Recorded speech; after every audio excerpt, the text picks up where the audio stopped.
Бірде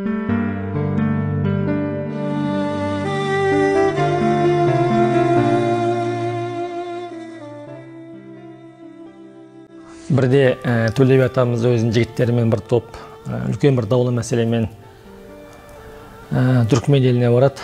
Содан қайтып келе жатқан кезінде жаңағы арқада Қазбек бидің ауылына соғады ғой жаңағы. Сол Қазбек би сол Төле би атамыз келген кезде сол ауылдың ішінде үлкен ордада жаңағы бір даулы мәселені шешіп отырады екен. Содан енді ақсақалдар, билер, игі жақсылардың бар орданың ішінде Қазбек бидің қасында жаңағы. Соны Төле би атамыз келіп жігіттерімен сырттан жаңа сөйлесіп қалады ғой. Ей, кім бар деп жаңағы. Үйден ешкім шықпайды.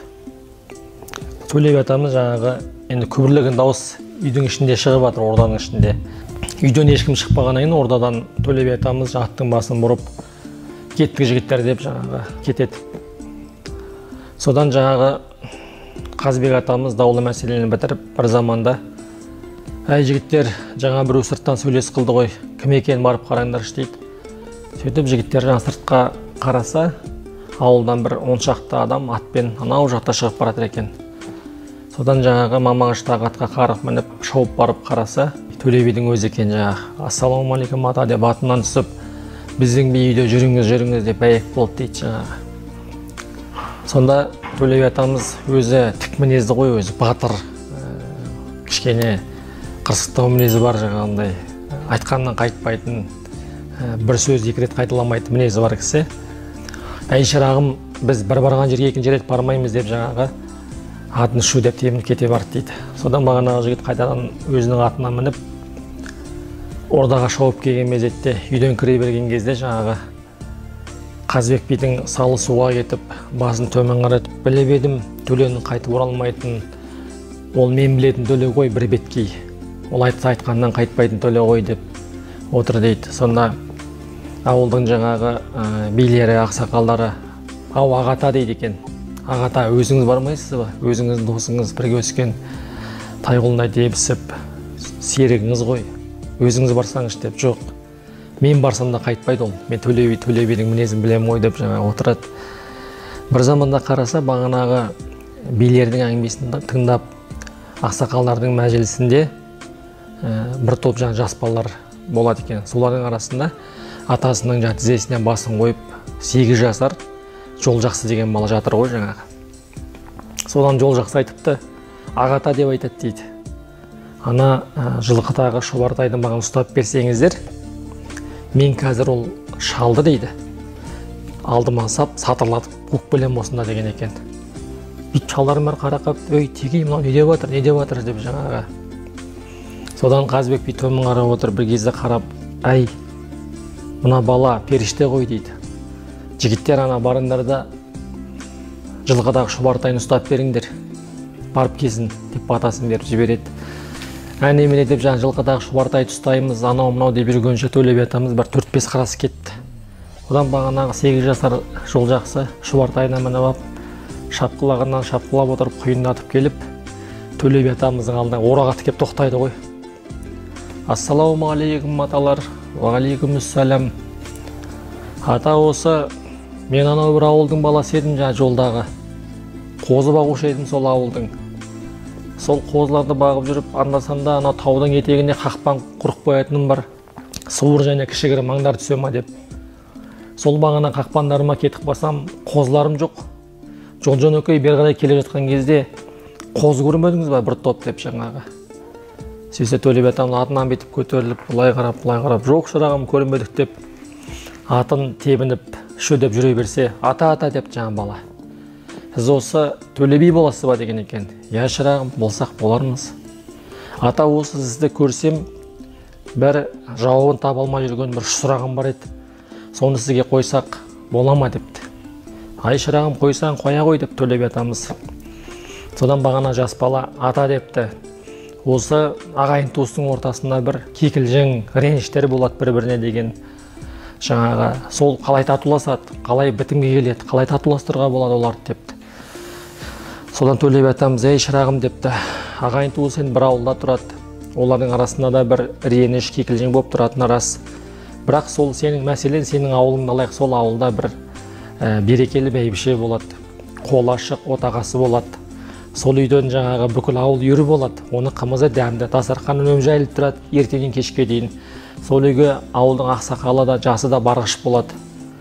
Сөйтіп жаңа туысқандар, ренжіскен туысқандар бірін-бірі жаңағы үнемі сол үйге барып жүріп, туысқандар бір-бірінің жүзін көріп татуласып кетеді деп жаңа деп айтты дейді. Ата осы ері мен әйелдің ортасында, күйеуі мен әйел жұбайының ортасында бір реніштер болады ғой. Ол немен тарқайды? Оны қалай татуластыруға болады деп сұрапты. Сөйтсе, шырағым, ері мен әйелдің реніші ол бір жұмадан аспайды. Кейін үлкейгенде өзің түсінесің ғой шырағым деп жаңағы айтты дейді. Содан жас бала жаңағы тайын тебініп, Төле би атамыздың тұлпарының басына жаңағы тайын жақындатып келіп, ата, үшінші сұрағым қойыншы деп айтты дейді. Қоя қой шырағым деп. Ағам мен інінің ортасында реніш болады ғой депті. Ол немен тарқайды? Сондай шырағым, ағам мен інінің ортасында да реніш болып тұрады. Бірақ аға бордан болады, іні зордан болады. Бордың атасы тас, анасы құм. Тас мүжіледі, құм үгіледі. Іні кесірлі болса да, аға кешірімді болу керек дейді. Соны айтқан сол екен, бағанағы жол жақсыда Төле би атамыздың шылбырына шап беріп, ей талайды тілімен таптаған тәкаппар шал дейді. Бағана ғана ініңнің жаңа бір еркелігін көтере алмай, жоныңды теріс сап кетіп барасың ғой, түс қана алдыма деген екен. Сонда Төле би бірден мойындайды ғой жаңағы. Сөзден ұсталды ғой. Өйткені Төле би айтып тұр, аға бордан болады, іні зордан болады, тас мүжіледі, құм үгіледі. Ол інісі кесірлі болса да, ағасы кешірімді болу керек. Ол тас сияқты мүжілсе де, құм сияқты үгілсе де, ініге кешіріммен қарау керек деп айтып жатыр. Бірақ Қазыбек бидің жаңағы бір күтіп алмаған ренжіп өзі кетіп баратыр мысалы.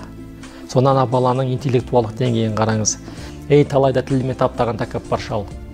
Бағана ғана ініңнің бір еркелігін көтере алмай, өзің ой кетіп баратқан теріс айналып дейді да жаңа. Алдыма түс деген екен. Сонда Төле би атамыз, ой шырағым, сөзден жеңілдім дейді. Сонда айтады, Төле би ата дейді. Бағана ағатама уәде бергем. Қазір ол шалды алдыма салып сатырлатып қуып келем. Алдыға түс дейді. Ой шырағым, оған да көндік дейді, оған да көндік. Бірақ атымды сабасаң да өзімді сабамашы деген екенші.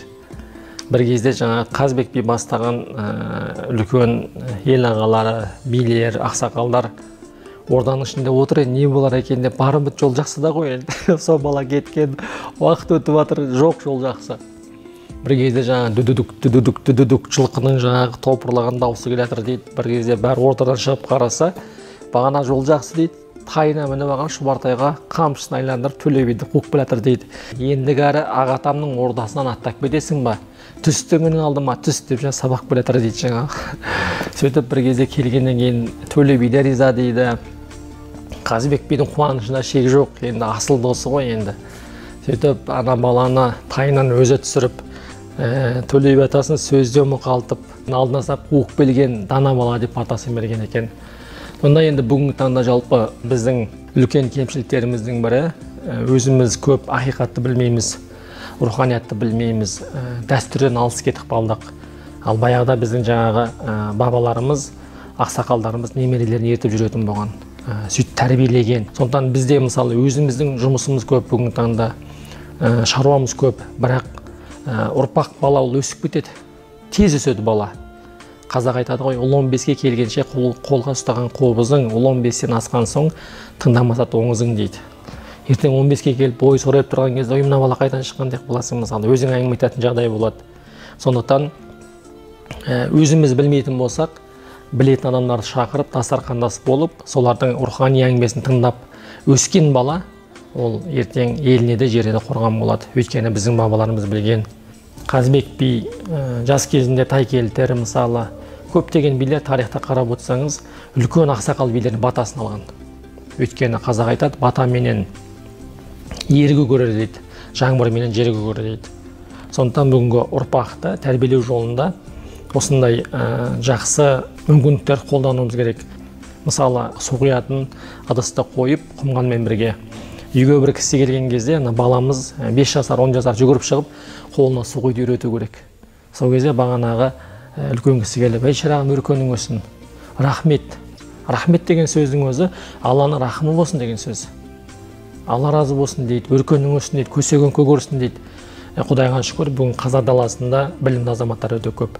Солармен дос болып, өзіміз білмесек те, сол білетіндерді үйімізге шақырып, бала шағамызды тыңдатқызатын болсақ, ертең сол сіздің балапандарыңыздан жақсы азаматтарының өсіп шығатынына мен кепілдік беремін.